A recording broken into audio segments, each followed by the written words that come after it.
प्रणाम। पतंजलि के अष्टांग योग में चौथा अंग प्राणायाम है। प्राणायाम योग का एक अभिन्न अंग है। प्राणायाम से ऊर्जा को नियंत्रित किया जा सकता है और स्वस्थ शरीर को प्राप्त आराम से किया जा सकता है। पतंजलि ने अपने योग सूत्र के पाठ में प्राणायाम को जागरूकता की उच्च अवस्था को प्राप्त करने के साधन के रूप में उल्लेख किया गया है।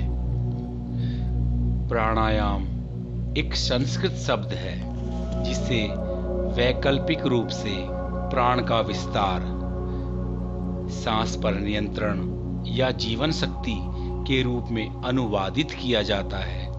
यह शब्द दो संस्कृत शब्दों से बना है। प्राण का अर्थ है सांस, जीवन शक्ति, और याम का अर्थ है प्राण को नियंत्रित करना। प्राणायाम को मुख्य रूप से 3 चरणों में विभाजित किया गया है।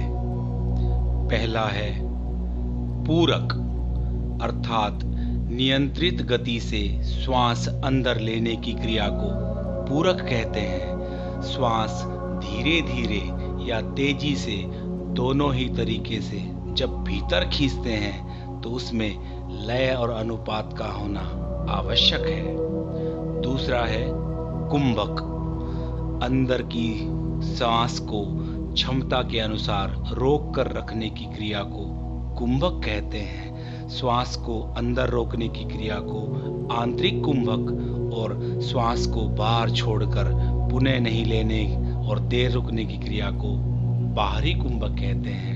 इसमें भी लय और अनुपात का होना अत्यंत आवश्यक है। तीसरा है रेचक, अंदर ली हुई श्वास को नियंत्रित गति से छोड़ने की क्रिया को रेचक कहते हैं। श्वास धीरे धीरे या तेजी से, दोनों ही तरीके से जब छोड़ते हैं तो उसमें लय और अनुपात का होना अत्यंत आवश्यक है।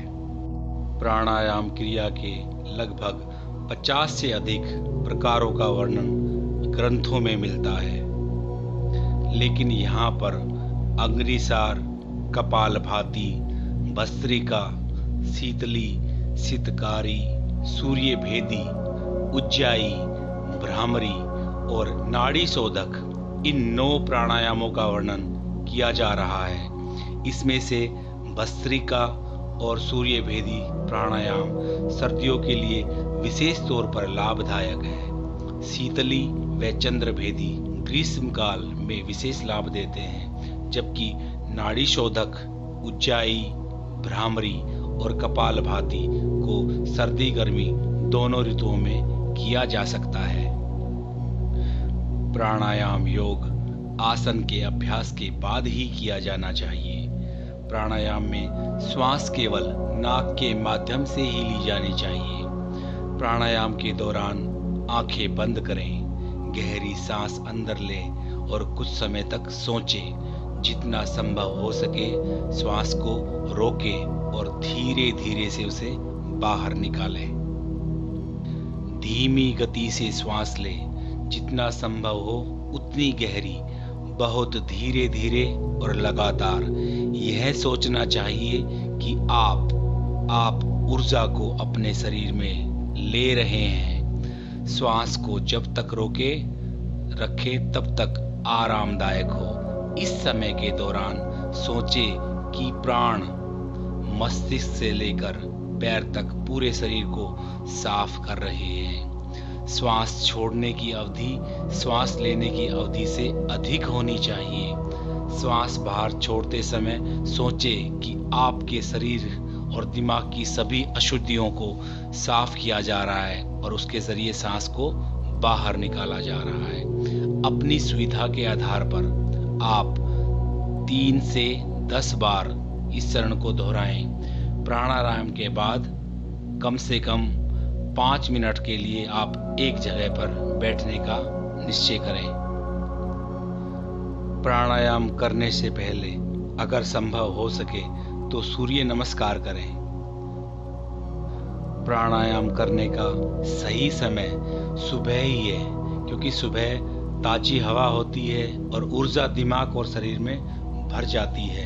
पर्याप्त हवा प्रकाश के साथ शोर मुक्त विशाल होना चाहिए। यदि एक बंद कमरे में करें तो खिड़की खोल लें। फर्श पर एक चटाई बिछाकर बैठे, रीढ़ की हड्डी को सीधा रखें और बिल्कुल सामने देखें। घुटनों की समस्या वाले लोगों के लिए जो फर्श पर नहीं बैठ सकते वो किसी कुर्सी पर बैठने का प्रयत्न करें। प्राणायाम करने से आप तनाव से मुक्त हो जाते हैं। प्राणायाम करने से जिनको अस्थमा की प्रॉब्लम है उनकी प्रॉब्लम भी दूर हो जाती है। प्राणायाम निरंतर करने से दिमाग स्थिर रहता है और दृढ़ इच्छा जो होती है वो मजबूत होती है। और कुछ प्राणायाम से तो वजन घटने का काम भी होता है। जिनको प्राणायाम नहीं करना है वो हैं गर्भवती महिलाएं, 12 वर्ष से उम्र के बच्चे, पुरानी खांसी की प्रॉब्लम जिनको है और जिनको गंभीर बीमारियां हैं जैसे हृदय की बीमारी हो या कैंसर हो, उनको प्राणायाम नहीं करना चाहिए। अब आज का गुरु मंत्र संख्या 18 है। हमारा आज का गुरु मंत्र है, आज से मैं श्वास को जितना संभव हो सके रोकने का प्रयत्न करूंगा, या आज से मैं श्वास को जितना संभव हो सके रोकने का प्रयत्न करूंगी। श्वास को रोकने से हमारा मतलब है कि आप जितनी आपकी कैपेसिटी है, जितनी आपकी क्षमता है, उतनी देर तक आप इन सांसों को रोकने का प्रयत्न करें। शुरुआत में क्या है, आप 30 सेकंड के लिए रोकेंगे, फिर 40, 50, 60 यानी 1 मिनट, 1.5 मिनट, यानी आपको अपनी कैपेसिटी बढ़ानी है। धीरे धीरे ये आपकी कैपेसिटी बढ़ती चली जाएगी, क्योंकि सांसों का बहुत योगदान है। सारी बीमारियों की जड़ है ना सांसों से शुरू होती है, सांसों पे ही खत्म होती है। अगर आपने सांसों पर कंट्रोल करना सीख लिया तो बीमारियां खुद ब खुद आपके कंट्रोल में आ जाएंगी और भी शरीर से निकलना शुरू हो जाएंगी। तो श्वासों पे ध्यान लगाना शुरू करें कि श्वासों को हम कितनी देर तक रोक सकते हैं। ये प्रयत्न करना है रोजाना। कोशिश करनी है कि आने वाले 20-30 दिनों में हम श्वासों को मैक्सिमम रोकने की प्रक्रिया तक ले जा सकें। आज के लिए इतना ही। प्रणाम।